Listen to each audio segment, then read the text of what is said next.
Hi everybody. Now that we're done talking about description, I would like to introduce a revision strategy called satellite writing. This is a strategy that you can use to add on to your personal narrative. It is the most powerful way to incorporate detail and perspective into your personal narrative. And it's also really quite fun because there's no risk in whatever you write. It's not going to mess up your paper. You're not going to have to rewrite it. It's just such a great strategy. You know that I've talked about my friend Jan. She came up with this strategy the very first semester we were teaching comp, and students have really benefited from this. So I'm excited to share it with you today. Okay, so satellite writing. As you can see over here, this has this little graphic organizer is perfect to show you what satellite writing is.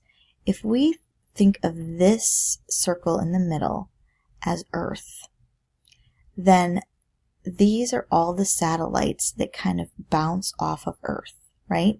So if you think of it like that, that's why we call it satellite writing. But instead, this is where your narrative is, right? And anything in your narrative, you can take out of your narrative and write about it in greater detail as a satellite writing. So as you can see over here, this one might be a description or a small moment. This is remembering how someone looked at a certain moment or remembering a conversation. So that is what satellite writing is.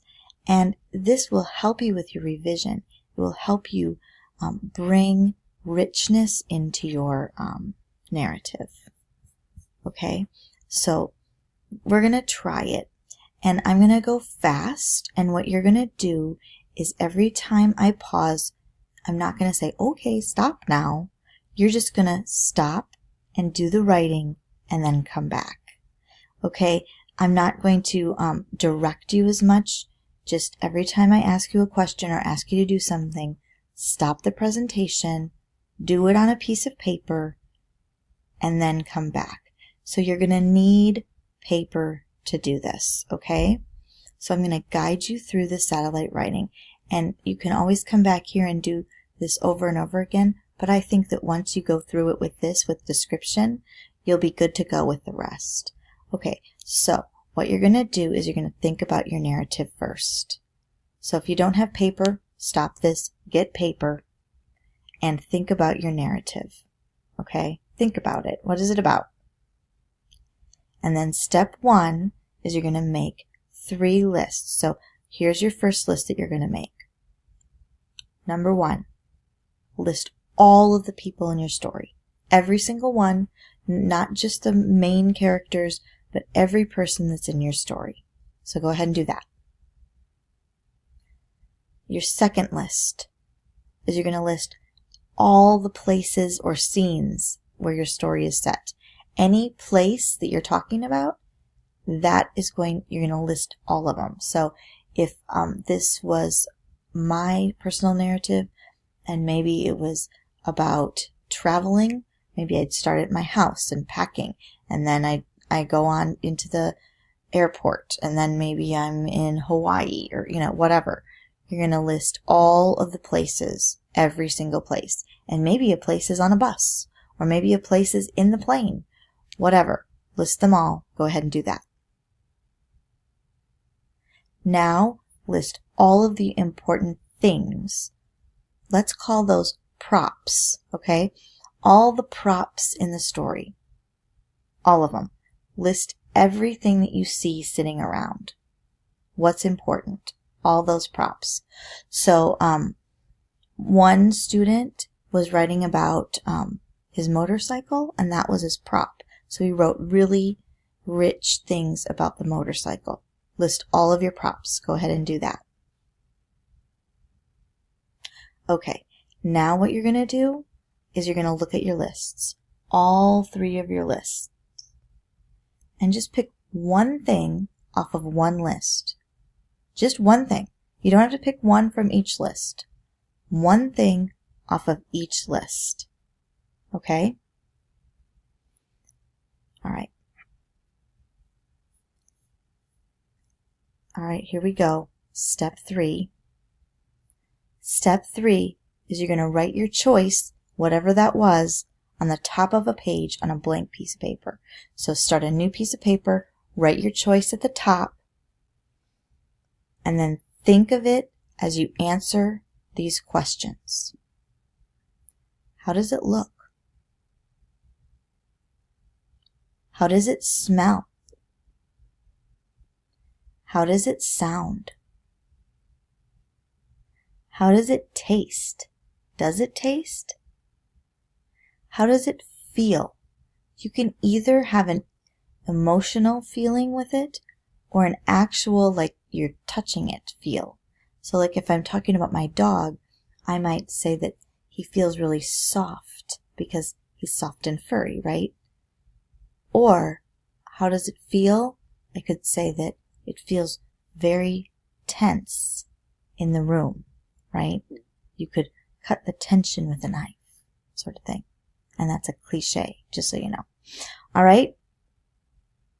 How does it feel? Okay. Now we're gonna go on to step 4.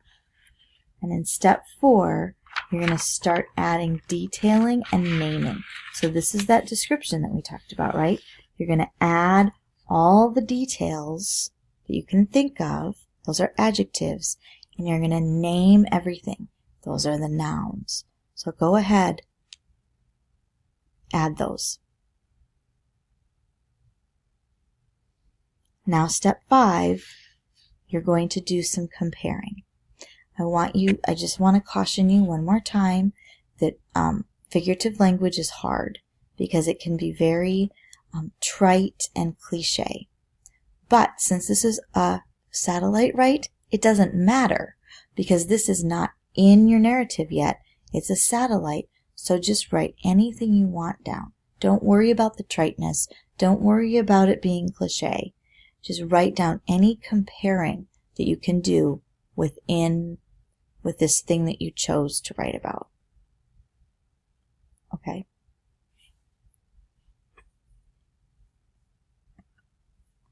Okay, here's step 6.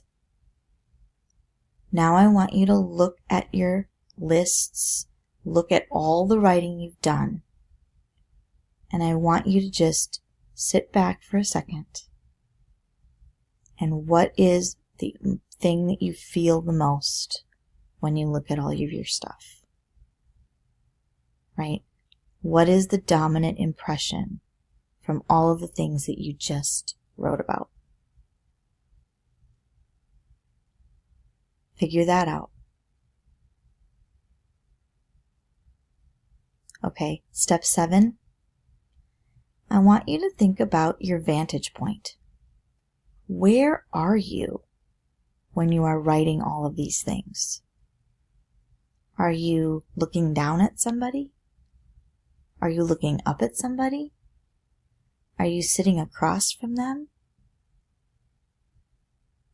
Where are you within what you just wrote about? That will really help you to it helps with the structure of the piece, right?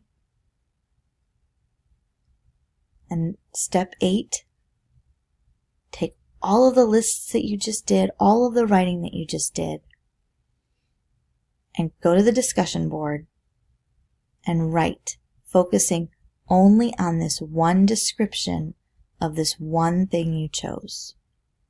Okay? And that you'll just leave this presentation and go to the discussion board to do that. And this is the satellite writing for description. That's what you're going to do. And you will see that there are 2 other discussion boards, one for dialogue and one for tense for this week as well. And what I want you to do is I want you to think about this as just getting your feet wet. This is me forcing you to get your feet wet. But really, this should not end with this presentation or with this week, because there are discussion boards up specifically for this. You should be doing this satellite writing all the time for your personal narrative. You should be going back, mining those lists that you made, and going and writing about all of these different things or people or places. So then you can add in all of those things to your, or not all, I shouldn't say, the ones that really are meaningful, you can add into your personal narrative. This is giving you a wealth of choices to add into your personal narrative. This is where all of your ideas can get ignited. And you can say, oh my gosh, I said that so well. That was a great metaphor. I'm going to pull that one into my personal narrative. And you might even, as you're doing these satellite writes, discover something that you didn't think about before. Because sometimes when you start writing, you discover things that you didn't know you knew. And that is one of the most powerful things about writing, is that you have to write to think. And that thinking is really deep and meaningful. So my hope and my direction is that you continue to write the satellite writings to enhance your personal narrative. These are really important. And it should be fun. You should be going and playing with language, playing with how you can say things, playing around with what's going to sound best in my personal narrative. What should I add? What should I take away?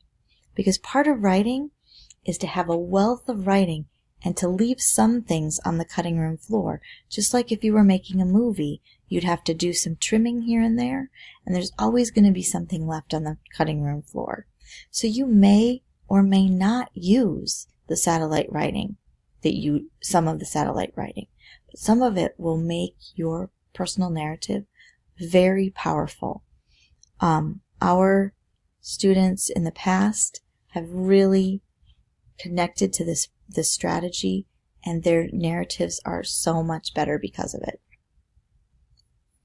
All right, so here you go. Your next steps. Choose other things from your list and do more descriptive satellite writing. You will also be asked to do that satellite writing I just told you for dialogue and for tense.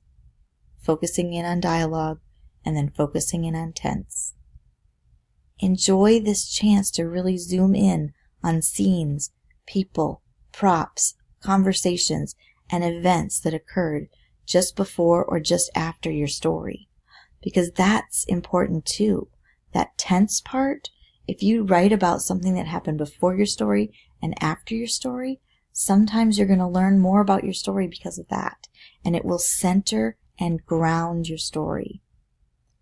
And remember, all of this satellite writing will only benefit your narrative, whether you choose to incorporate it or not. All of that reflection will bring you clarity and will help you to continue to revise. Okay, I know this was quick and dirty, but I hope you go have fun in the discussion board, and I can't wait to read your satellite writing.